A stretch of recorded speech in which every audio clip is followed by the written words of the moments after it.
12시 많은 참여 바랍니다.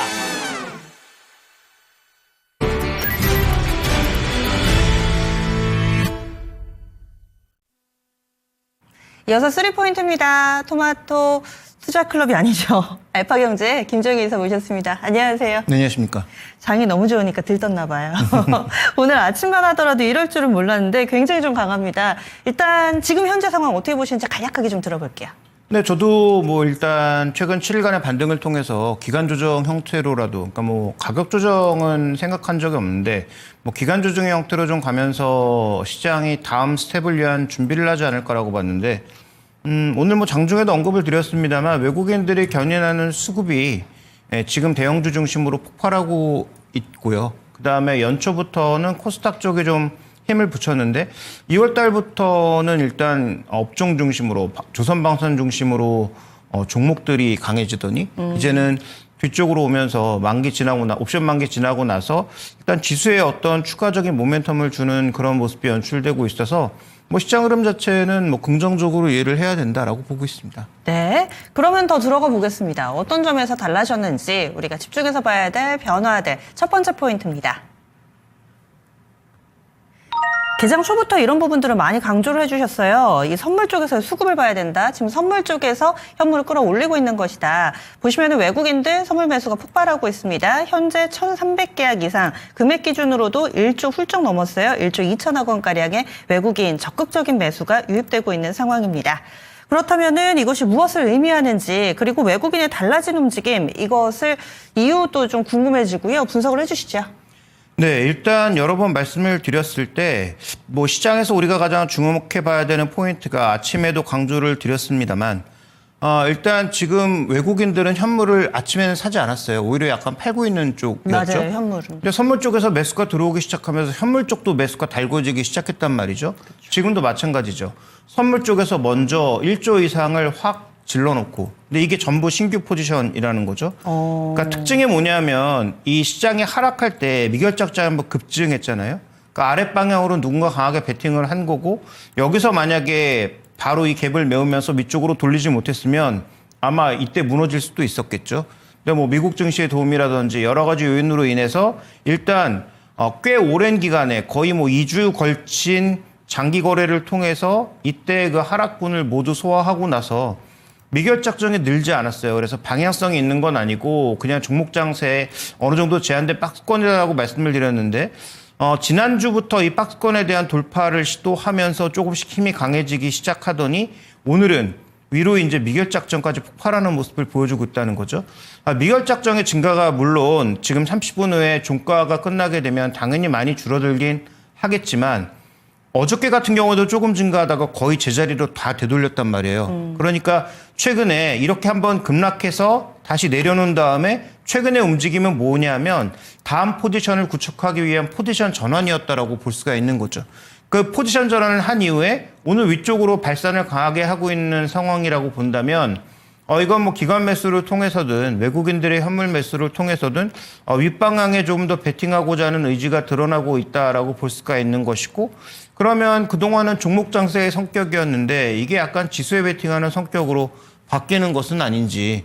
뭐 물론 3월 말에 뭐 공매도가 재개되기도 하고, 그다음에 3월 달에 있을 동시 옵션 만기, 그때까지가 뭐 분기점인지도 살펴봐야 되는 상황이긴 합니다만, 어쨌든 오늘 대부분의 물량을 종가에 다 되돌리지 않는다면 미결작정 기준으로 말씀드리는 겁니다. 그러니까 신규 포지션을 적어도 한 뭐 8,000개 이상 되돌리면서 오늘 새롭게 늘어나는 포지션 규모가 예를 들어서 뭐 2, 3,000개도 안 된다. 그럼 의미는 굉장히 축소될 수 있어요. 근데 종가 기준으로 예를 들어서 적어도 5,000개 이상의 신규 포지션 유입이 그대로 유지된다고 하면 적지 않은 금액의 상방에 강하게 베팅하고 있는 겁니다. 그러면 나중에 프로그램 쪽에 매도가 나온다고 하더라도 오늘 팔았던 개인들이 또 저가에서 받쳐줄 수 있는 수급의 선순환이 돌 수 있기 때문에 이것은 일단 긍정적인 추이가 나타났다라고 볼 수가 있는 거고요. 자, 이런 식으로 지수가 조금씩 올라가기 시작하면 그동안 진짜 관심을 받지 못했던 종목군들에게도 훈기가 돌 수 있다는 측면에서 오늘 시장의 종가 부근에 얼마만큼의 포지션이 남아있을지 여부는 굉장히 중요한 분기점이 될 것 같습니다. 네, 수급적으로 분석을 해주셨어요. 포인트, 이 장 마칠 즈음에 마치고 나서 이 남아있는 프로그램의 수급 상황을 좀 체크를 해봐야 된다. 이 부분이 앞으로 시장의 향방의 그 방향성 나침반이 될 것이다 얘기를 해주셨는데 그렇다면은 뭐 수급이 긍정적으로 돌아서는 건 알겠는데 왜 이렇게 되는 걸까요? 네, 일단 뭐 두 가지 정도로 볼 수가 있겠죠. 일단 뭐 지수를 견인할 수 있는 반도체 쪽의 흐름이 뭔가 좀 개선되는 것으로 보인다라는 것. 그 흐름이라는 게 업황 측면에서도요? 업황 측면에서죠. 업황 측면에서 도니까 이렇게 베팅할 수 있는 거겠죠. 그다음에 이제 뭐 관세, 오늘 트럼프 대통령이 여러 가지 얘기를 했지만 저는 오늘 트럼프 대통령의 업종별 관세, 뭐 자동차라든지 이런 쪽은 자동차는 여전히 의미가 있어 보이지만 나머지 업종, 뭐 반도체는 그 이상 될 수 있다라고 얘기했는데 저는 오늘의 모든 얘기의 방점은 끝에 있다라고 봐요. 마지막에 한 얘기는 미국에서 짓는 회사는 관세가 없다라는 얘기가 방점이거든요. 그러니까 결국은 25% 관세는 제가 보기엔 못할 거고 저것도 이제 협상용이라고 보는데 어쨌든 미국에서 짓지 않고 계속 수입하는 것에 대해서는 정말 관세를 할 수 있죠. 네. 그런데 이 얘기의 핵심 포인트는 결국 뭡니까? 반도체 쪽에서 선단 공정 빨리 미국에다가 공장 짓고 지금 굉장히 지연하거나 빨리 짓지 않고 있는 것들 제가 보기엔 아마 타협을 통해서 보조금도 결국은 주지 않을까 생각이 되는데 이런 어르고 달르고를 통해서 자꾸 간보지 말고 내가 2년밖에 안 남았다라고는 하지만 어쨌든 지금 당장 지어라. 그렇지 않으면 정말로 관세를 강하게 부여하겠다라는 압박을 네. 강하게 주고 있는 것으로 보이고요. 그다음에 이번에 스스로 미국이 자기가 지금 증명한 거잖아요. 증거를 스스로 보여줬습니다. 인텔이 할 수 있는 건 아무것도 없다. 그러니까 TSMC로 팔아서 하던 TSMC의 기술을 빌려와서 하던 TSMC가 지어주던 어쨌든 인텔이 스스로 할 수 있는 건 아무것도 없다라는 걸 스스로 자기가 자인한 꼴이 돼버렸기 때문에 결국은 빨리 공장 지어라. TSMC가 가장 아마 선두에 설 것 같고 삼성전자가 지어서 나쁠 게 전혀 없죠. 왜냐하면 TSMC가 그 모든 물량을 다 감당할 수 있겠습니까? 그다음에 에이직으로 만약에 간다면 에이직의 특징은 다품종 소량 생산입니다. 소품종 다량 생산이 아니에요. 그러니까 TSMC가 맡아서 한꺼번에 전 라인에서 한꺼번에 뭔을 다 만들어낼 수 있는 그런 상황이 아니란 말이죠. 물론 이런 일들을 그동안 TSMC가 더 많이 해왔기 때문에 TSMC가 더 우위에 있고 더 잘하는 건 맞죠. 그런데 예를 들어서 뭐 브로드컴이라든지 뭐 퀄컴이라든지 IBM 뭐 그다음에 뭐 구글 여러 회사에서 동시다발적으로 다 TSMC 혼자한테 요구한다고요? 그러면 TSMC 또 독점 회사가 되잖아요. 그러면 그건 그들에게는 과연 좋은 일일까? 미국도 TSMC에게 너무 물려 들어가는 게 좋은 일은 아닐 겁니다. 그러니까 그런 차원에서 봤을 때 반도체가 뭔가 돌만한 신호가 일단 빅메모리 쪽에서 가장 심각해 보였던 빅메모리 쪽에서도 일부는 나오고 있고 확인은 더 필요하지만 메모리 쪽은 오늘 KB증권 리포트에서도 계속 강조하고 있잖아요. 2분기부터는 메모리가 좀 풀릴 것 같다. 근데 이거는 제가 뭐 지지난주부터 말씀드렸던 내용 아닙니까? 중국의 세트가 춘제 기간에 의외로 많이 소진이 되면서 재고가 정상 수준으로 내려갔고 다시 재고를 채우는 기간이 필요하다. 네. 물론 수요가 다시 늘지 않아서 재고를 채우는 정도에서 끝나면 가격 상승은 제한적일 수 있습니다. 그런데 이게 누군가 가격을 당기기 시작하면서 이거 봐라. 우리 서버 더 지어야 되는데 메모리 더 필요한데 자꾸 누군가 저걸 사서 가격을 끌어올리네라고 하면 그러면 그때부터는 다시는 가격은 턴업하는 거거든요.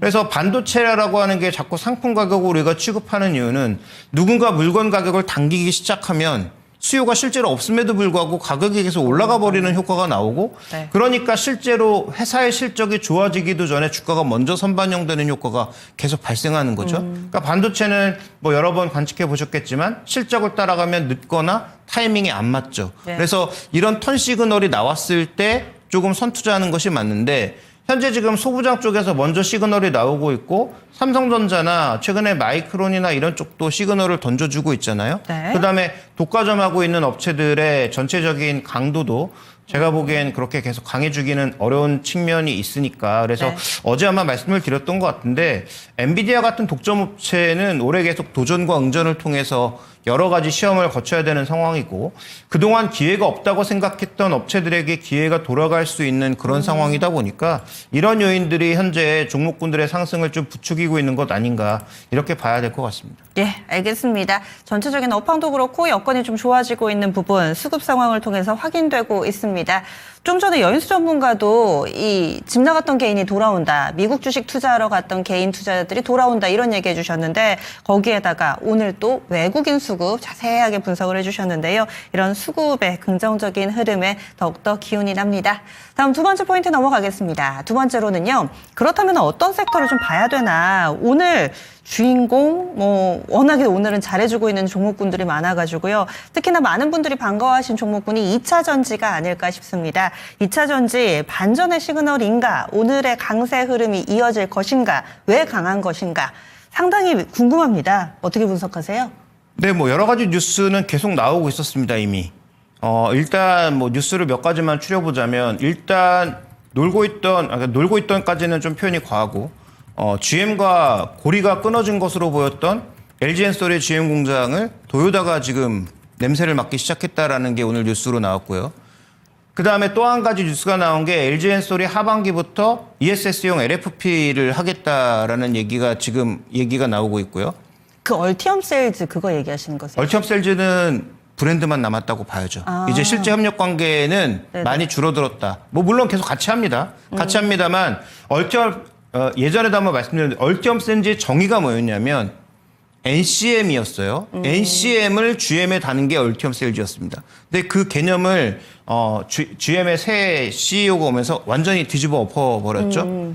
네. LFP도 들어갈 수 있고 얼티엄 셀즈는 그냥 우리 배터리 시스템이야. 그래서 원래는 정의가 NCM이었는데 NCM을 뺐습니다. 그래서 거기에 뭐 LFP도 들어올 수 있고 여러 가지 병행할 수 있다라는 그런 어떤 정의 자체를 바꿨기 때문에 그러면 GM이랑 공장 뭐 3공장, 4공장까지 늘린다고 했던 건 이제 날아간 거 아니야? 라고 어떤 우려를 가졌는데 네, 맞아요. 이쪽 공장 일부에 지금 도요다가 입지를 시작했다라는 거죠. 근데 도요다도 전기차는 뭐 우리나라랑 비교도 안 되게 헤매고 있잖아요. 예전에 만들었던 전기차가 막 주행하다가 바퀴 날아가고 뭐 이런 게 지금 그들의 수준 아닙니까? 그래서 도요타가 내연차와 하이브리드는 여전히 전 세계 최고로 가장 잘하고 있지만 전기차는 굉장히 조악하고요. 기존에 이제 전고체 기술을 가지고 있다고는 하는데 뭐 이들은 그 혼다하고 소니가 연합한 아일리아인가요? 그것도 상용화하는데 한 5년 걸렸어요. 그래서 뭐 지금 기술은 많이 가지고 있다고 하는데 언제 상용화했을지도 알 수 없고 원래 파나소닉이랑 연결해서 뭐 해본다고 했잖아요. 근데 이것도 제가 보기엔 굉장히 제대로 안 되고 있어서 네. 그래서 결국은 미국에서 파는 도요다의 전기차 앞으로 만약에 이쪽에 수량이 늘어난다면 LG엔솔의 손을 잡을 가능성도 배제할 수가 없고요. 그러니까 이런 여러 가지 뉴스들이 이미 있었고 어젠가 제가 이제 리포트로도 소개시켜드렸습니다만 1월 달에 양극재 수출 실적은 안 좋았는데 지금 회사들의 가이던스가 여전히 높이 잡혀져 있다. 네. 그다음에 유럽 쪽은 전기차 판매가 조금 늘었다. 이런 여러 가지 시그널들이 겹쳐지면서 오늘 일단 지수가 폭발하니까 지수가 폭발하면 뭐가 같이 폭발합니까? 지수를 쫓아가는 그 인덱스 관련 펀드가 폭발하거든요. 그러면 지금 이들이 아무리 주가가 뭐 폭락했다고 하더라도 주요 종목군들은 여전히 시총 상위주들 아닙니까?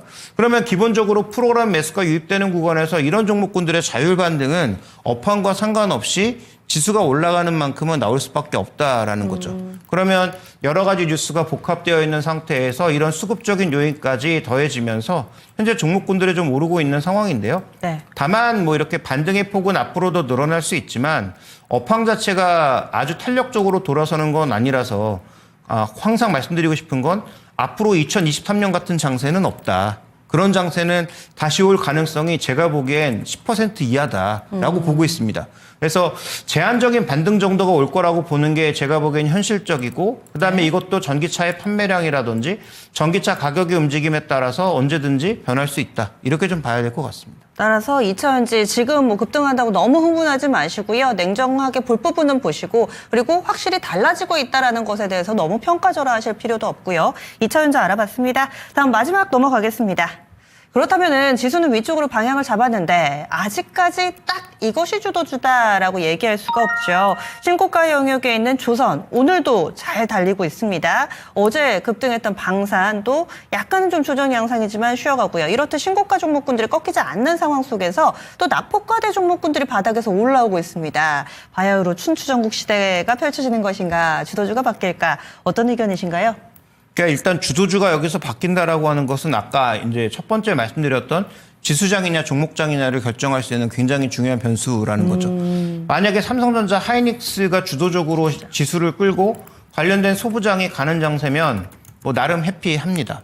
그러면 지수가 생각보다 좀 많이 올라갈 수 있죠. 예를 들어서 뭐 2,700까지도 생각보다 굉장히 쉽게 뽑아낼 수도 있는 뭐 그런 장세로 지금 뭐 2,700은 거의 다 왔으니까 맞아요. 뭐 2,800까지도 뽑아낼 수 있는 그런 장세가 올 수도 있을 거예요. 네. 그래서 지금부터 이제 3월 장세, 1분기 말로 가는 이 장세가 지수 장세냐 아니면 지금 강세를 보였던 전력설비, 방산, 조선 이런 것들이 여전히 제약바이오가 초강세를 보이는 소위 지수는 별로 안 가도 종목이 화려한 종목 장세로 가느냐. 근데 지금까지 2월 달까지의 성격은 종목 장세에 가까웠죠. 그쵸. 그러니까 지수는 굉장히 느리게 올라왔고 그런데 꾸준하게 올라와서 많이 올라온 걸로 보이지만 하루하루 놓고 보면 그렇게 화려하게 오른 날은 별로 없는데 개별 종목으로 놓고 보면 다르죠. 예를 들어서 한 달 만에 지금 100% 뽑아낸 종목이 한 20, 30개는 되는 것 같거든요. 뭐 방산, 그다음에 뭐 조선, 그다음에 조선 기자재 뭐 이런 것들 따져보면 꽤 많은 상황이니까.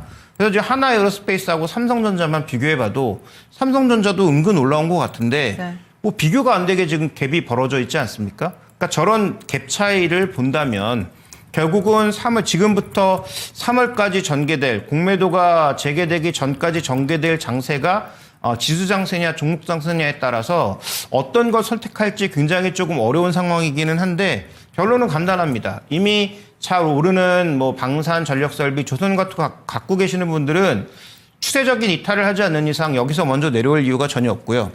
신규 매수의 관점에서는 뭐 삼성전자, SK하이닉스도 물론 좋은데 근데 종목 수익률을 따져봤을 때 워낙 덩치가 있는 종목군들이 조금 더디게 가지 않겠습니까? 그래서 뭐 지수가 뭐 한 10% 올라가면 이들은 뭐 기껏해야 한 15% 올라가는 정도에 그칠 수 있겠지만 거기에 따라서 같이 움직일 수 있는 소부장 종목군들은 좀 더 탄력이 있을 거란 말이죠. 그러면 저의 선택은 신규 매수의 관점입니다. 기존 거 뭐 팔고 바꾸자 이런 얘기는 아니고 만약에 신규로 현금이 있어서 그 현금을 더 써야 된다면 저는 약간의 흔들림이 있을 수 있는 뭐 조선방산 이런 쪽으로 지금 당장 가는 것보다는 오히려 3월 달에 공매도의 주 타겟이 될 것으로 보이는 업종들이니까 이런 업종들에 대한 추격 매수보다는 오히려 IT 소부장 쪽의 종목군들의 좀 더 매력을 느끼고 접근하는 것이 낫지 않을까라고 보고 있고요. 다만 IT 반도체 소부장이라고 하더라도 오늘처럼 막 13% 급등 이렇게 하고 올라가고 있는 날 쫓아가는 건 좋은 전략은 아니겠죠. 그래서 일단 그 선단 공정이 연관되어 있는 종목으로 함축할 필요가 있습니다. 예를 들어서 뭐 원익 IPS, 주성 엔지니어링, 뭐 PSK, 유진테크, 뭐 장비 쪽에서는 요 정도 한. 그 다음에 앞단에 이제 재료 쪽에서는 원익 QNC, 동진 세미캠, 그 다음에 뭐 솔브레인 요 정도 안, 그 다음에 뭐 굳이 넣는다면 이제 하나마이크론 정도까지 좀 해가지고 요 정도 영역 안에서 일단 가시는 게 좋지 않을까라고 보고 있고 부품 쪽은 세트 회복에서 어느 정도 영역의 움직임이 받을 수 있는 쪽으로 가서 뭐 삼성전기라든지 그 다음에 일부 IT 세트 쪽에서 지금 기판 쪽이 또 핫하게 움직이고 있지 않습니까? 그래서 뭐 코리안 서키트라든지 그 다음에 뭐 대덕전자라든지 뭐 심택은 너무 빨리 올라가서 또 쫓아가기가 부담스럽긴 한데 이런 종목군들을 하나의 이제 그룹으로 묶어놓고 좀 볼 필요가 있지 않느냐 이렇게 좀 보고 있습니다. 네, 알겠습니다. 이렇게 세 가지 포인트 빠르게 살펴봤습니다. 김 이사님과는 여기서 인사 나눌게요. 고맙습니다.